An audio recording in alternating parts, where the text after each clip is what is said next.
I don't know how to sign So my story is day 82 of quarantine. Woo! Woo! Woo! So it was June 26th, 2020. My roommate and I were in a car driving up to Portsmouth, New Hampshire, and it was day 82 of quarantine. I knew this because St. Patrick's Day weekend was the last weekend of freedom in Boston before things closed down. We weren't allowed to go to restaurants. We had to wear masks. We weren't allowed to hang out with each other anymore. It was our last weekend of being able to go to a crowded bar and drink excessively and hug our friends goodbye. So for months after that, me and my roommates just hung out in an apartment by ourselves for a while. We started quarantine with 3 roommates. Pretty early on, one of my roommates went home for a long weekend and then just never came back. So it was me and my roommate Isabel just kicking it through quarantine. As 2 people who live in close quarters for a long time in isolation too, we slowly started to have the same work schedule, eat the same meals. Weirdly started to wake up and come out of our rooms wearing really similar outfits. I would wear a gray sweatshirt and black sweatpants, and she would wear gray sweatpants and a black sweatshirt. We binge-watched Avatar together, and we then decided that we had seen enough Netflix reruns. Love Island wasn't really that interesting anymore. We got tired of Googling if running with a mask really could make your lungs collapse. And so we decided that we were going to give online dating a shot. Weirdly had luck with that at the same time. I met a guy named Nick. He was a Christian, had gone to West Point, was getting his master's at Harvard. Pretty cool deal. She met Jake. He was a bodybuilder, had long hair. We nicknamed him Thor for obvious reasons. We have our first online Zoom dates. We think it's going to be super weird. I compulsively clean before. She has a drink before hers. They go way better than we think. We have a second Zoom date. She goes through the 32 New York Times questions that lead to love. I talked about wanting to make sourdough. Nick showed up at my house with sourdough starter, so that was cool and cute. We then graduated to park dates, social distance park dates. I had flatbread pizza and coffee from my favorite coffee shop. She made a quiche. And at that point I was like, this is going pretty well. I suck at online dating, but good job me. Crushing it. Shortly after that, I should have known that 2020 takes no survivors. Has no survivors, whatever. Nick's job placement after graduation fell through. And like a normal person, he had a backup plan. Not like a normal person. His backup plan was moving to Hawaii. So that took care of that one. And my little quarantine romance, or core romance as we called it, ended. And around the same time, Jake and Isabel's thing fizzled out, so we were back to not having anything to do, not having anywhere to go. Watching Love Island again and realizing it doesn't get any better. I found out that your lungs will collapse if you run with a mask too much. So we were like, all right, things aren't going very well. We're feeling pretty tired. We're back to wearing the same thing. It's time to go on a trip. So we're thinking road trip to Canada. They probably won't let us in. Maybe we can get a flight to some island that won't quarantine check us. And we landed on Portsmouth, New Hampshire. It's a little small New England town, little cute shops. It's the kind of place where you walk into a store just to browse and you end up with a $30 bar of soap and you wonder how that happened. Most importantly, it's in New Hampshire.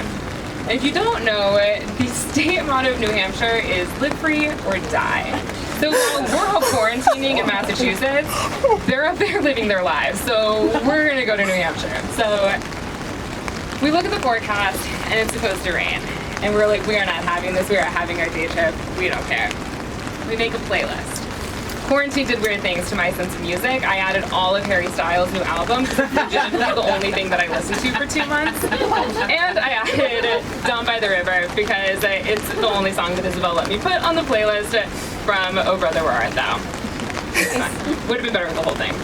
She added a normal assortment of music from your typical bands that you would find at ACL or Lollapalooza. So that morning we wake up and we get in the car, and it is the first time that we've driven farther than 5 minutes to the grocery store down the road. It's the first time that we've driven over 25 miles an hour. we crank up the music and we sing along to The Killers and to Lana Del Rey. Doesn't matter if we know the words, we're screaming along anyway. And just feel the thrill of having somewhere to go. It just felt so novel. So we got to Portsmouth and we get to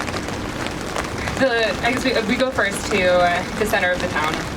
And it's like this little quaint city square. There's shops, restaurants, and we grab a table at an outdoor, a little outdoor table outside of an Italian cafe. And we order paninis. They take a while to come.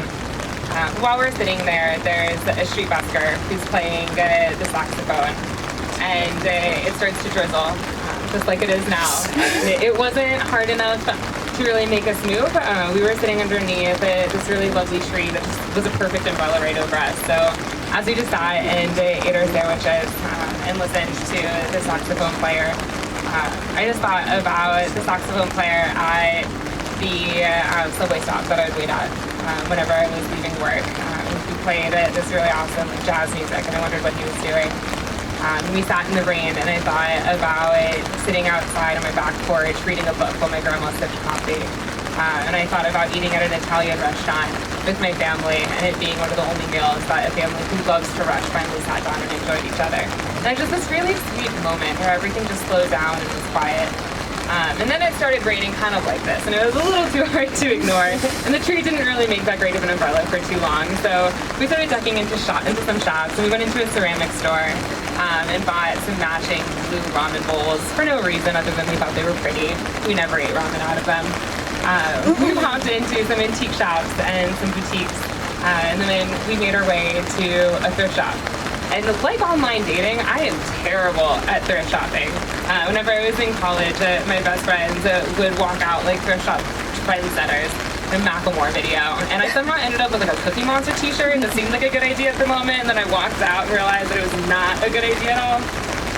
So I'm thumbing through like jean jackets, some pleather, things with too many shoulder pads. And I look up and across I see this awesome like retro 80s button-down shirt. It has like green and yellow color blocking squares and purple triangles all over the place.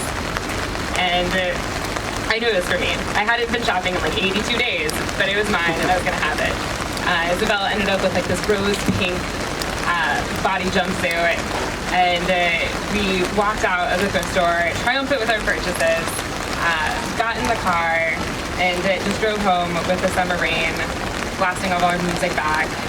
Somewhere along the way we decided that we wanted paleta, which are like Mexican fruit popsicles. And so we didn't want to just buy them, we wanted to make them because it just took longer and we felt like that somehow would make it more rewarding. So we pick up a pineapple, or we pick up a watermelon, and we pick up stuff to make coconut paletas. We go home, we whip them up, throw them in the fridge, and they're ready right at sunset. We pull them out and we're sitting on our front porch, and we just watch the peak New England sunset set over the New England houses and the power lines across from us, and we just talked into the sunset. And it was the first time in 82 days that I really just stopped and had a moment of quiet joy. Not loud joy, not big, not exciting, but just the joy of small everyday moments that I had ignored for years before. And just enjoyed the joy of driving down the road for longer than an hour, of blasting music, of having a slow meal at a restaurant with bad service, of getting caught in the rain, finding a hidden gem at a thrift store, and ending the day with a friend on my side.